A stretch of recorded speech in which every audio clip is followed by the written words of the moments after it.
ಪ್ರತಿಯೊಂದು ಹೆಣ್ಣು ಮಗಳಿಗೆ ತಾನು ಸ್ವಂತ ಕಾಲ ಮೇಲೆ ನಿಂತ್ಕೋಬೇಕು, ತನ್ನದೇ ಆದ ಸ್ವಂತ ದುಡಿಮೆ ಇರಬೇಕು. ಗಂಡ ಎಷ್ಟೇ ಸಂಪಾದನೆ ಮಾಡಿದ್ರೂ ಸಹ ನನ್ನಿಂದ ಸ್ವಲ್ಪನಾದ್ರೂ ಸಹಾಯ ಆಗಬೇಕು ಅಂತ ಅನ್ನುವಂತಹ ಹೆಣ್ಣು ಮಕ್ಕಳು ತುಂಬಾ ಜನ ಇರುತ್ತಾರೆ. ಅದೇ ರೀತಿ ಆಲೋಚನೆ ಮಾಡೋದ್ರಲ್ಲಿ ನಾನು ಕೂಡ ಒಬ್ಳು. ನನಗೆ ಚಿಕ್ಕ ಮಕ್ಕಳಿರೋ ಕಾರಣದಿಂದ ನಾನು ಹೊರಗಡೆ ಹೋಗಿ ಕೆಲಸ ಮಾಡಕ್ ಆಗೋದೇ ಇಲ್ಲ.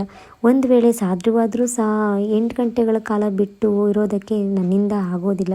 ಆದ್ರಿಂದ ನಾನೇನಾದ್ರೂ ಮಾಡಬೇಕು ಅಂತ ವರ್ಕ್ ಫ್ರಮ್ ಹೋಮ್ ಜಾಬ್ನ ಸರ್ಚ್ ಮಾಡಿದೆ. ನನಗಿರೋ ಟ್ಯಾಲೆಂಟ್ಗೆ ಯಾವ ಕೆಲಸನೂ ಸಹ ಸಿಗ್ಲಿಲ್ಲ. ಅದರಲ್ಲೂ ನಾನಿರೋದಂತೂ ಒಂದು ಹಳ್ಳಿಲಿ. ಅದಕ್ಕೆ ಏನಾದ್ರೂ ಮಾಡ್ಬೇಕಲ್ಲ ಅಂತ ಅನ್ಕೊಂಡಾಗ ನಾನು ಚೂಸ್ ಮಾಡಿದ್ದು ಇ ಕಾಮರ್ಸ್ ಬಿಸ್ನೆಸ್. ಹೇಗ್ ಮಾಡಬೇಕು ಅಂತ ಅದ್ರ ಬಗ್ಗೆ ಫಸ್ಟ್ ಸರ್ಚ್ ಮಾಡಿದೆ.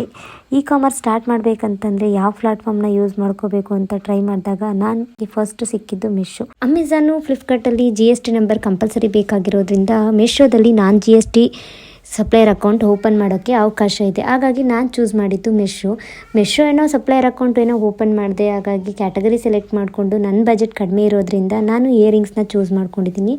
ಇಯರಿಂಗ್ಸ್ಗೆ ನಂದೊಂದು ಬ್ರ್ಯಾಂಡ್ ಕ್ರಿಯೇಟ್ ಮಾಡೋಣ ಅಂತ ಹೇಳ್ಬಿಟ್ಟು ಯಾವ ಹೆಸರಿಡೋಣ ಅಂತ ಹೇಳ್ಬಿಟ್ಟು ಥಿಂಕ್ ಮಾಡ್ತಾ ಇದ್ದೀನಿ. ನೆಕ್ಸ್ಟ್ ವಿಡಿಯೋದಲ್ಲಿ ಮೆಶೋ ಅಕೌಂಟ್ ಹೇಗೆ ಓಪನ್ ಮಾಡೋದು ಅನ್ನೋದನ್ನ ನಾನು ನಿಮಗೆ ತಿಳಿಸ್ಕೊಡ್ತೀನಿ. ಬಾಯ್.